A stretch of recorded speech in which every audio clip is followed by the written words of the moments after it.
The New York Yankees are one of the most historic franchises of all sports. Last season, though, for the Yankees, 82-80 record, which is definitely what Yankees fans were not expecting. Hopefully, this season is much better for the New York Yankees. Obviously, they made a huge decision to go out and acquire Juan Soto here in the offseason.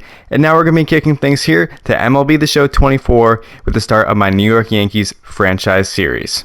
As you can see, we're here on MLB The Show 24. The game literally just dropped today. I'm excited to play this season. I think things are going to be a pretty good year here for MLB The Show. Without any further ado, though, let's get into this video and let's get started. Now, obviously, as you can see here, we have the New York Yankees here on MLB The Show.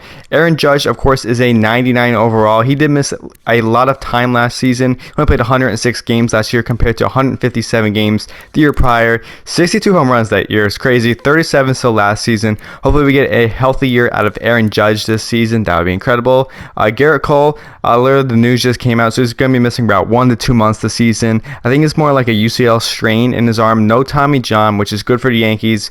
Obviously, the injury is not updated on here on the roster. I think it's because obviously like it just occurred, but I'll be sure to take that into consideration for this series. That's something I do want to talk over. I do want to make this as realistic as possible. You know, it's not like I'm going to go out there and sign Blake Snell, although I do think it'd be an interesting signing or something for the Yankees. Blake Snell will not be in the series, obviously, at all. And also, I'll put like all the injuries on. So, for example, Garrett Cole, I'll be putting him 1 to 2 months on here. So, like, for example, he won't be starting opening day, which we will get to that shortly. Like Jason Dominguez, once I get to him, he's already on the IL. So, I want to keep things as realistic as possible, as real life.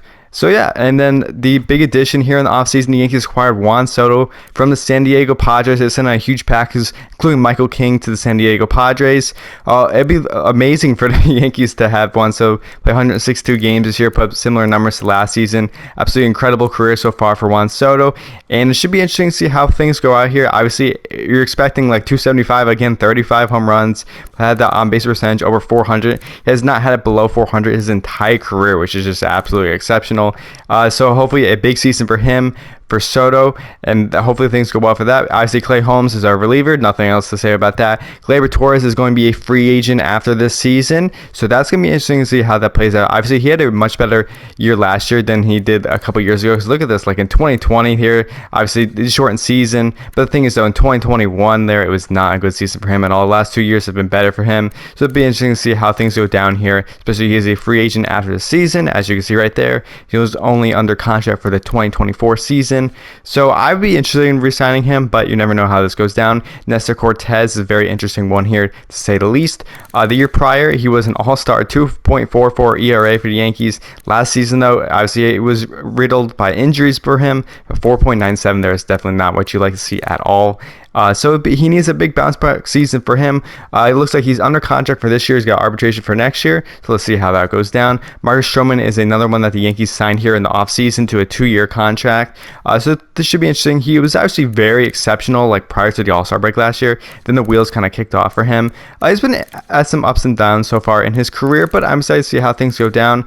And really, like they said, that Stroman's not going to be starting on opening day, and neither is Carlos Rodon. We'll get to that shortly. So let's see how this goes down. So it's going to be up to me, really, to make that opening day decision. Anthony Rizzo was exceptional last year in the beginning part of the year. And then after it, you know, hey, you got that injury by Fernando Tatis Jr., like when you hit his shoulder right there. Obviously unintentional, but you know what happens. And he was just not the same after that. Playing with the concussion, really, like I don't know how that the doctors really came about that all. So hopefully he has a big bounce back season for the Yankees this season. Once again, Carlos Rodon, as I talked about him prior, he was awful last year. There is no other way to put it. 2.37 the year before in 2021 with the White Sox, 2.88, 22 with the Giants, but 6.85 with the Yankees last season. I know he had some injury problems, but this is just not good. He needs a big bounce back season, especially with Cole being down here. He's going to be one to look out for this season for the Yankees. Stan also had an awful year last year, to say the least. The home runs were fine and everything for 101 games. I think it's pretty solid for 24 of them. But the 191 average, though, that's just not good. Obviously, the strikeouts, you know, it comes to Stan. You're not going to expect anything too crazy in that strikeout department. Like, he's not going to be really low or anything, but hopefully he has a bounce back season. Like, again, there's a whole bunch of players here on this Yankees roster that can potentially break out this season and come back. Anthony Volpe, hopefully he has a great season this season. I think the home runs, the RBIs, stolen bases was pretty good for him last year, especially in his rookie year. Plus, he did win a Gold Glove. This is something I'm really excited to see here on MLB The Show. I'm finally glad that they added it here, this awards thing, right? So you see the Gold Glove there. They didn't have that years prior. This is the first year they added that here. 209 average average for Volpe last year. Hopefully he can get that up. Because I think he'd be a pretty good player here. DJ also struggled in the first part of last year. He did come back towards the end of it, but 243 is just really not what you're expecting from DJ LeMahieu. Loaizaga also had injury problems. Again, the New York Yankees, there's so many injury problems. And Verdugo, I did want to talk about him briefly here, acquired by the Red Sox here in the offseason. He's been pretty solid over his Red Sox career. Look at these years with them. He was pretty solid. Hopefully he continues that success here with the New York Yankees this season. And nothing really else too crazy I want to talk about. Let's go to center field here. Emerson Pereira, I do have out in center. He's coming off the bench this season. But obviously, Jason Dominguez, be interesting to see how that comes back here once he comes back later in the season. What are the Yankees going to do here? Because obviously, Judge is the starting center fielder here. Obviously, Spencer Jones isn't going to be in the major leagues this year, but hey, you never know. And so let's get into the lineup here because I'm going to show you how we are lining up. This is what I'm going to be rocking with here for the series. We got DJ first, Judge second, Soto third, Rizzo fourth, Torres fifth, Stanton sixth, Verdugo seventh, Volpe eighth, and Austin Wells ninth. Also, that is not Austin Wells at all. Like, you can tell that is not Austin Wells. It's funny because you look at like Judge and everything. That's Aaron Judge. Like, that is Aaron Judge. Austin Wells, that is just not Austin Wells.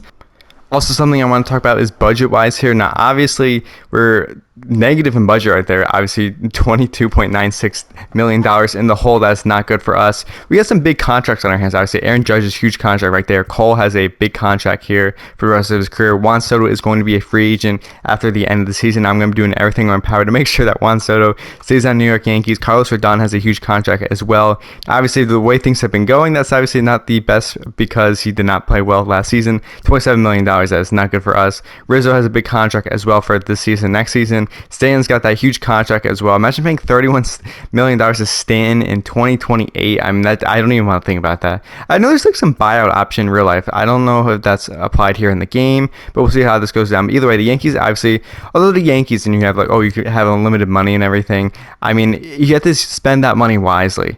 You have to spend that money wisely because otherwise you're going to end up stuff like that. Like Stan, I like Stan and everything, but the hit 191 there is getting paid like $25 million is not the best. I mean, because you need all these other awards here. I mean, look at these crazy awards here on his thing. He's obviously has an exceptional career at that point here. But the last couple seasons here, I'm really hoping he get back to year number 21 here. He actually did pretty good this year, 273, 35, 97. If he can get anything back close to that this season, that would be actually great for the Yankees right there. But you never know what's going to go down here. You do really need Stroman to do well this season. You got a lot of players that potentially need to come back. Is Clay Holmes a free agent after this season? Yeah, that's not good for us. The Yankees got to make sure they re-sign Clay Holmes here. So there's a lot of stuff to work here. I do want to make some trades here in the series too. I'm not going to keep this stagnant either. Some trades are definitely going to go down as well in this. So we'll see how this goes down. I'll look at the trade deadline and everything. We're not going to do any trades right away because that's just not realistic. So we'll see how that goes down. I want to make some additions onto this pitching staff, obviously. The Yankees pitching staff definitely needs some help. Minus Cole and everything, you don't really know what you're going to get out of anyone here. Stroman, I think, is going to be okay, but Rodon, Nestor, you don't know what's going to happen. Clark Schmidt, obviously, was solid last season. But, I mean, as a fifth starter, he's fine. But, you still don't know what's going to happen here. The bullpen, obviously, the Yankees bullpen, minus, it's crazy how, they have these low overalls and everything. But Yankees bullpen still somehow ends up as one of the better bullpens every single year for the last couple of years. So, hopefully that applies here in MLB The Show 24. But, hey, you never know. I did want to talk briefly about the Dodgers. I mean, Shohei Ohtani, this $46 million contract for this season. Obviously, it's really 10 years, $70 million. But also something kind of interesting, too, is Yamamoto is not here in this game. I don't understand why he's not here. Feel free to let me know down in the comment section below why he's not there. But because I'm really curious about that. Also, obviously, Ohtani deserves to be that 99 overall right there. That is exceptional right there. We're going to have some tough matchups here against the Orioles this season. The Orioles are absolutely stacked roster, to say the least. I was really hoping the Yankees would acquire Corbin Burns, but the Corbin Burns is going to be on the Orioles here. That's the worst possible thing for the Yankees, as the Orioles now have got their ace in Corbin Burns this season. I'm not really worried about the Red Sox this year. I think the Red Sox don't really pose much of a threat. Obviously, Devers kills the Yankees every single time he plays them, but that should be it. Obviously, the Rays, no matter who is on this Rays roster here, the Rays are always good, and they're just the Tampa Bay Rays. So that should be interesting when it goes down. I think the Blue Jays still are pretty solid here. Vladdy, of course, is on the cover of MLB The Show this season. And Kevin Gausman, I did not realize he's a 90 overall here. He had a very good season last season, though. 3.16 for Kevin Gausman. He's been really good since going to Toronto right there. So I did want to talk briefly about how the series is going to go down. So obviously, like I told you before, just a quick roster update to see here in the first episode. Now I'm going to be simulating games, but also I'm going to be playing some of the games as well. So the next game that I'll be playing will be opening day against the Houston Astros here on Thursday, March 28th. Now obviously Garrett Cole's not going to be starting. He says right there, but once again I'm going to update that. So we'll see who ends up starting in that video. So I'll be playing some of the games here. See how that goes down. We'll be simulating some of the games as well. Be interesting more like play against the bigger matchups. Like I'm not going to be playing these games against the A's, no offense, but the A's are awful. But some of these games like the Orioles, for example, the Blue Jays up there, the Mets obviously, get some Red Sox games in here, the Braves. The Braves are obviously just absolutely stacked. But I'll be playing some of these games as well, simulating some of the other ones. And then I'll update you guys along the road with like key updates of how well the players are doing, like who's getting injured and all that. I'm just going to do a whole series here on this. Now this is going to go on for more than one season. That's how it's going to go in my eyes. I think I'll do a couple seasons here with the Yankees, see how this goes down. Obviously Spencer Jones will be up at some point here because I don't want to, but I also don't want to like take too much time on one season per se. Like I don't want to spend like 70 videos, just doing one season right there. We'll probably do maybe like 6-7 a season here. See how that goes down. Obviously the postseason is going to come into play factor here, and hopefully obviously this Yankees roster does make the postseason. That'd be nice. As you can see, we're the 7th ranked team this season. We're got 16th in contact, 4th in power, 8th in pitching, 15th in defense, and 30th in speed. That makes sense. Have you seen Stanton and Rizzo run the bases right there? I mean, we're the slowest team, but because we hit bombs, we're the Bronx Bombers. So that's gonna be all for today's video. I hope you all enjoyed it. Soon I'll be coming out with the second video here in the series, which will be opening day against the Houston Astros. Hopefully you all are excited for that. Now, like I said before, this series is gonna be pretty realistic here. That's the main goal of this. I want to make this as realistic as possible here, and yeah, so that's how things are going to go down here for this MLB The Show Yankees franchise. Also for other plans here for MLB, like I do plan on doing some Diamond Dynasty content along the way. I think I'm going to do some other franchise rebuilds as well. Like you take like the Angels for example, because the Angels are not very good. I do think they should trade Ohtani at the deadline last season, but hey, I'm not the GM, so it's not my fault or anything. I want to do some rebuilds of other teams as well. Then maybe do some other franchise modes as well. So that's how things are going to go here on MLB The Show. I'm really excited for that. If you want me to do a Road to the Show series too, feel free to let me know down in the comment section below. But if not, I hope you all have a great day. I'm excited to see where MLB The Show 24 is going to take us this year. I'll see you all in the next video and hope you all do well.